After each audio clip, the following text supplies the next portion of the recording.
Funnily enough, during the break, I was supposed to do, and did, a pilot for Screen Gems called Calling Miss Peters. And I don't know how, I think that Harry Ackerman was the executive producer of it, how he had gotten wind, apparently, of the fact that Father Knows Best was going to end, and none of us cast members did. But he had chosen me to star in this pilot. And I had said, well, I'll do the film, but if we go back to do more Father Knows Best, I won't be able to do it. And he said, well, that's all right. We'll just recast. You just do the pilot. Well, that was my first, actually my first meeting with Harry Ackerman was he had contacted Jane Wyatt to be a judge of the Miss Emmy contest. You know, they have a Miss Emmy every year. And she had done it before, and she says, oh, I've done it so many times. Why don't you ask Elinor? So he invited me to be a judge for the Miss Emmy contest. And that was the first time that I had met Harry Ackerman, who was then president of the Television Academy in Los Angeles. He had been national president for several years, and now he was Los Angeles president. Got it started, actually, in Los Angeles. And so anyway, I was going to do Calling Miss Peters. Well, we had some rehearsal days, and we had a couple of weeks, a week of rehearsal and a week of filming. And at one point during the dress rehearsal, Mr. Ackerman was sitting off to the side, and he took his glasses and he put his glasses on, and he pulled a pen out of his pocket, and he pulled paper, and he started writing on a piece of paper, and my heart stopped, because when I was 15 years old at NBC, I had done a show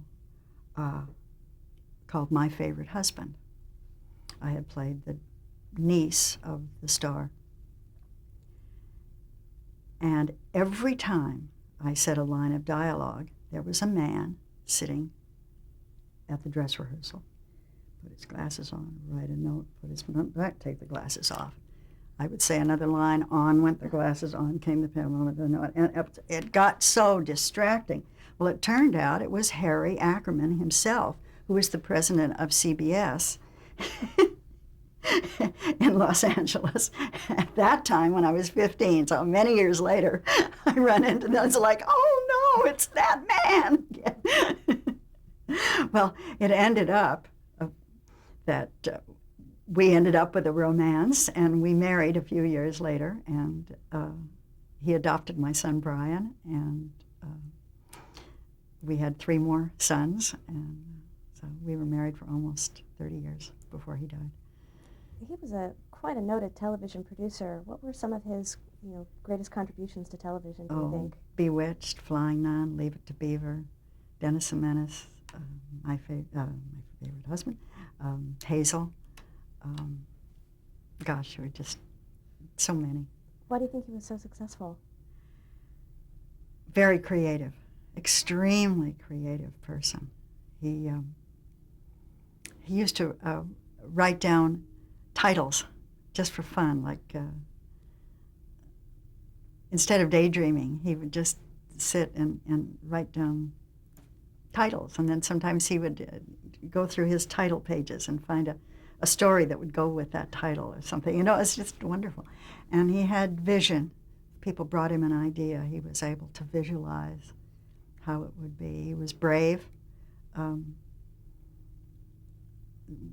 The Flying Nun was way out there, and he put his heart and soul behind it. I remember we were up in Santa Barbara for the weekend.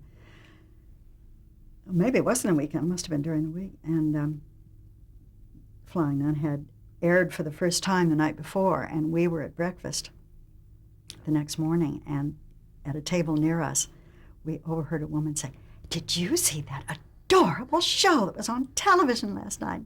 "No, what was it?" "It's called The Flying Nun. You've got to watch it. It's just wonderful." And he just twinkled, and that was the start of that, big success. It was People just took to it. He was wonderful.